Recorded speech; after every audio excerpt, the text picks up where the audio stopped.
Hey, it's Micah from the Common Sense Show, and I am doing another reaction to a Shark Tank video. See what we can learn to see how you can improve your pitches to investors, potential investors, and actually earn yourself an investment. So, I am watching a video that I haven't seen yet. As you know, when I do these reactions, I don't actually watch the video in advance. This is the first time I'm looking at it, and I'll give you my feedback along the way. Let's go.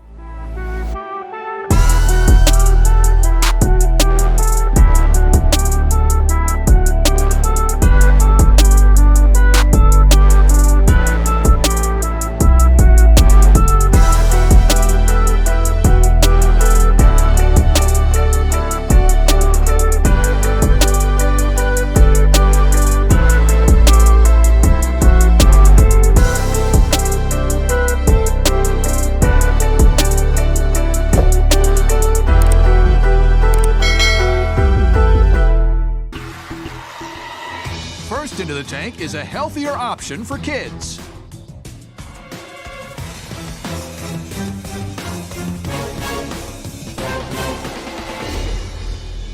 Not a bad feeling about this one. Hello, my name is Ashi Jelinek. And if a ad pops up, then I apologize in advance. I don't have an ad blocker. I probably should get one for my browser, so I don't have to worry about these things. But I'll pause it. We'll keep going. And I am seeking $200,000 for 8% equity in my company, Kids Love. This is.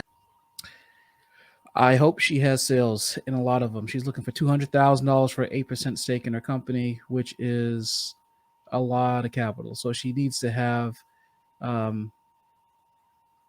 sales at least of, I'd call it about $1 million or so to be relevant, to get their attention. I would assume. So we'll see how she does. This is my son, Phoenix. My kids are my world, and keeping Phoenix and his siblings healthy is a top priority of mine. And as a parent, we all know how difficult it can be to make sure your kids are eating well. There is sugar in everything, and sugar is sneaky. It hides in the most innocent-looking places, like juice. Most juices on the market have upwards of 25 grams of sugar. Wow. If you were to give your kid an 8-ounce glass of juice every day for a year, you would be giving them 20 pounds of sugar. Don't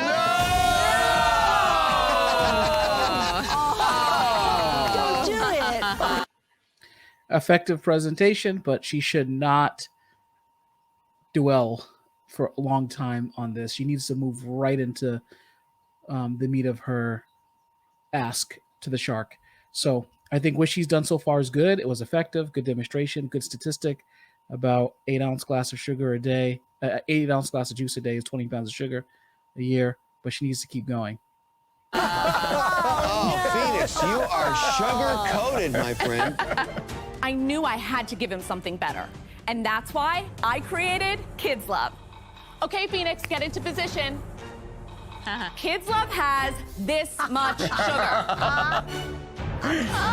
Yeah. Gotcha! Kids Love has no sugar.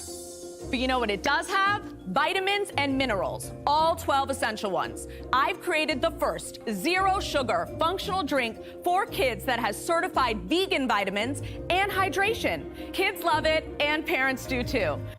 Good product so far. I like it. Nice. She should get an investment. We'll see what's going on. So who wants to help me spread the love? Let's try it. I have samples for you to try. Good job, Phoenix. Bye, Phoenix. Outstanding performance. See you guys. Here you go. Both flavors. Both flavors. So Here you go, mango Lori. and Thank coconut. you, Robert. Thank you. You're welcome. Mr. Wonderful. Thank you, thank you. Thank you so much. Thanks, Ashi. Here you go. Ashi, tell us what we have here. So we have our two flavors as of now. I like the It's, packaging. It's like Flying vitamin water. Flamingo and Starstruck Coconut. Cute. All right. And what is the sweetening ingredient that is replacing the sugar? So that's my secret recipe. Wow. It's my trade secret. That's really good. But it is a one's combination really good. of coconut water, juice, a little bit of regular water, and then I sweeten it to cover the vitamins with less than 0.1 grams of stevia. Not bad. What's really amazing is that it is only 10 calories. I know.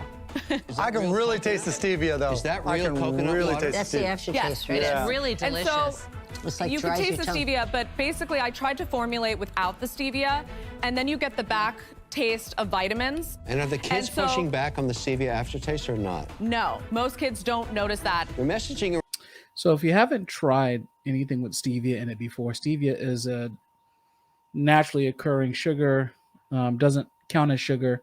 It's diabetic friendly. It doesn't raise insulin. Those are the reasons why, like health-wise, you would use it. The only problem with stevia is there is an aftertaste, and sometimes it doesn't bother people.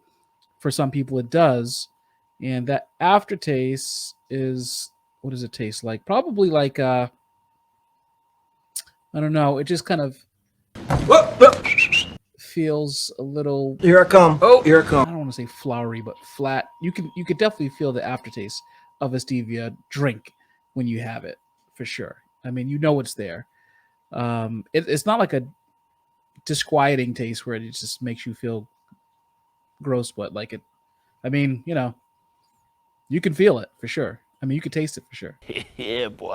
messaging around cane sugar is definitely on trend because Yes. even adults, how do I keep this Adonis body? I just don't drink any sugar. Ashi, where are you selling it at? So I'm selling right now in independent grocery stores in California. It is shelf stable. For how but long? A year. A year. Yeah. I'd love to hear your background. Yeah. So Tell us about you. I was actually, this was not my background doing beverage. I worked in the hotel business before. So how did you know to create a formula? Where did you go to do that? So at first, I started trying to do it in my kitchen, which was very not successful. Some of these vitamins, How do you find Some of these vitamins? vitamins So I are was not calling up soluble vitamins. Right, so I found a formulator that helped me work on this product. It took me a year to create the product. It took me a lot of time to develop the flavors. These are the first two flavors. We have another two flavors that are ready to go. Okay, so first questions that come to mind when we're analyzing this video. Number one is, this seems like a very cost-intensive, product because of she needed formulators to get soluble vitamins, obviously packaged and branding. Unless she was independently wealthy, where did she get the money for that? Are there other people already investing or invested in this product? I don't know yet. We'll see. Do you have any sales? So since February 2018, I've only sold 55,000. How much money did you have to put in just for those two flavors? Give or take like $150,000, $200,000. Wow. Wait. There's no such thing as give or take 100 or 50 or 200,000, because Yes. that's a big delta. I'm just questioning your understanding of the numbers and how important you make money considering you're asking for our money. Yes, I understand that. Right. So he's how- just saying, which one was it, 150 or 200? So it was probably close to $200,000. And where did you get the $200,000 and how much all in have you invested so far? So far I have done a family and friends round of financing on a $3.5 million convertible note, Wow. Wow. capped post You money, must have rich How friends. much did you raise? $1 million. $1 million. Yes, I know that Wow. sounds like a lot. Yes, it's a lot. But it's taken a lot for me to come up with the vegan vitamins to source it. I am in talks right now with one big box national retailer to do a test. Okay, so What how did much he- cash do you have? Okay, convertible notes are money that initially starts off as something like a loan and then converts to equity. The problem is that if you don't really know what, as an investor, you're coming in blind and you heard that someone raised $1 million in convertible notes, what percentage of the business have they already agreed to convert to equity if the business becomes profitable? That could be a drawback for an investor. They want to know that the equity that they're going to buy into is actually available to them. Surprise. Surprise, motherfucker! When they actually put money into an investment. Like, you would want to know, for instance, that if you're giving someone a couple $100,000, that whatever money you're giving, she's asking for 200,000 for 8%, that 8% is going to be there. But here's the thing. What if these sharks want 20%? And what if she's already promised more than that to her friends and family? So I'm sure there's going to be some probing questions about how much of about this investment. Left in the bank. I have 50,000 left in the bank. 50,000. Yes. She raised $1 million. She has $50,000 left. This is going to be a problem. That's a lot of damage. What in the world did she spend it on? Well, now that's a problem. Million? You burned through 950. So I want to How did you burn explain that. 950,000? So it's been 3.5 years that I have been working on this. Where Okay. did the bulk of the If she says salary, I don't know. She might get executed verbally by the Sharks, especially by Mr. Wonderful. She should. Maybe she paid herself. Sometimes when people are raising money, some people choose to pay themselves. Some people don't. And I'm just saying, you know, when you're raising money just to kind of pay yourself as opposed to applying it to manufacturing could be a problem. You're done. You're done. 950 So go. regulatory. What is that? Okay, Lawyers? so yes. What did you spend the money on? International licensing and international IP And what did that cost and you? national IP. What did you spend on that? So on that, I spent around $150,000. Oh. So I have all. Okay, a lesson here if you're pitching people. When we talk about IP and trademarking, please do not concentrate on the domestic market first. On some level, until you have an idea that your business works domestically, sometimes people think so big and so broad that they overshoot their skis a little bit when they come in a little too early on trademarking, copywriting, international intellectual property rights. You have to be careful. You have to grow at the rate of your projections for both trademarking, IP, and copywriting. Agree or disagree, it's up to you to comment or debate in the comment section. But I believe my philosophy is that your projections for when and how you trademark should be reasoned based off of demand that you're seeing come in from other places in the world, not that you just feel like you want to get it in advance. There needs to be a reasonable expectation that business is going to increase in other parts of the world for you to go after international trademarking, which is, by the way, very, very expensive, as you're now seeing here. All that done, though, I've trademarked the name Kids Love as well as the parent company name, which is the Loving Company. To put very expensive in context, it was about 4 or 5 times the cost to trademark overseas, internationally, for my franchise business as it was to just do it domestically. Ashley, just listening to this is so painful. But I paid for my manufacturing run as well. How much did you pay for a manufacturing run? Was that I just did. So I just finished a run, and I spent $57,000 on the run because it's Tetra Pak. My plan and why I'm here is to So she has a bunch of inventory that's not moving at all. Duplicate that That's plan brutal. to other coasts in a very strategic pattern, A lot of plan, no execution so far. following where my demographics are. No, I got it. That In sounds very terms- fancy. But where are you going to get the money to do any of that? Well, so right now, I'm also in the process of talking to my current investors about putting money in to basically track me And what where do your we original are. investors say, going back to them for more money? Are they eager to lend it? You know, now that I'm finally have gotten distribution in order and I'm ready to be in stores. Little eye blocking, a little redirection in her answer here because she's uncomfortable with the answer she's about to give.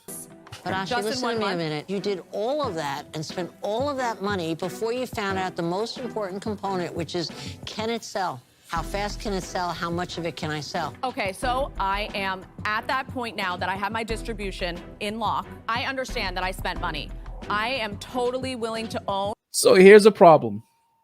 When you have somebody who's an entrepreneur and they're thinking about doing all this setup because they have $1 billion idea versus building traction in the marketplace and executing.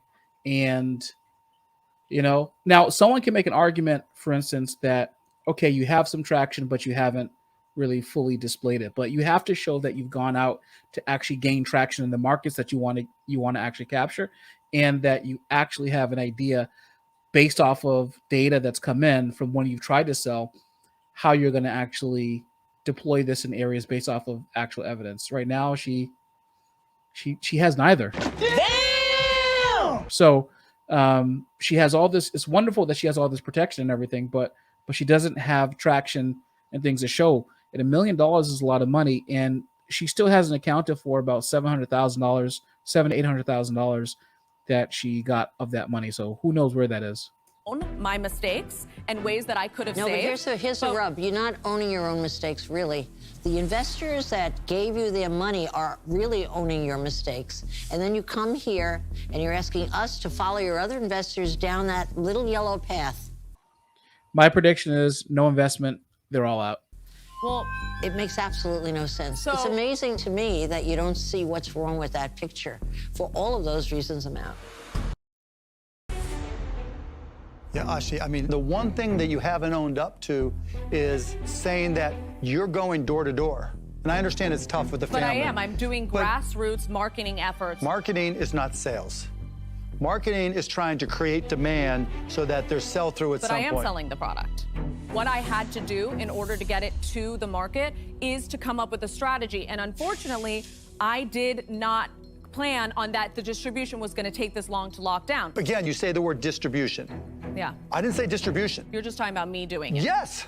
Whose company is it? Mine. Who's responsible for Me. it? Who should be doing all the selling? Me. That's what I'm doing now. No, going out and getting a distributor is not doing all the selling. For those reasons, I'm out, Ashi. Okay. I wish you all the best. Okay, thank you.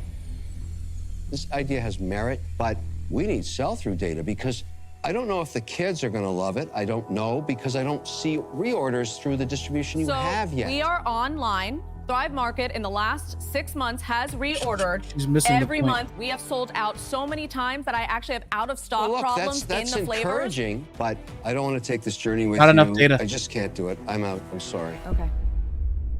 Actually, I have to tell you, I admire how much you're standing your ground. You've made mistakes. Everybody here makes mistakes. The problem is cash is the lifeblood of the business. Agreed. Once you run out of cash, you're dead. You've learned the theory of great business plans. With all due respect, honestly, but you're not Thrive Market, fighting, I am getting the reorders, but you're not fighting and I in am the trenches. You're not out there selling it. I hand am. by hand. That's all I'm doing. I have 3 little kids at home, and I'm the person hopping on the plane to sell the product. But I you've do also not sound burned the through brokers there. $950,000 That's against in order to get here. $55,000 coming in. Actually, I'm sorry. It makes me nervous about giving you more money. I'm out. Uh-oh. Listen, Lordy. you went through the process of trying to overprotect, patent everywhere. It cost you a fortune, and that was a big hole for you. Because the bottom line is you didn't even know if your product would sell well. I feel that while I liked the product, you got into that trap, but unfortunately as an investor, I wouldn't want to be involved with it. And I'm Yes. sorry. I hope you do well, but I'm out. Prediction accurate. I blame you for it. You made a huge mistake. I'm sorry. It's just the numbers don't lie. Good luck. We Thank wish you. all our entrepreneurs good luck. Thank but you. You've got a wall to climb. Good luck. Thank you so much. I feel like I did get a little beat up. I think that, because the Sharks got so hung up on the money that I've raised, they didn't see the true value of kids' love. And The Sharks got hung up on the money that you raised. You raised $1 million, so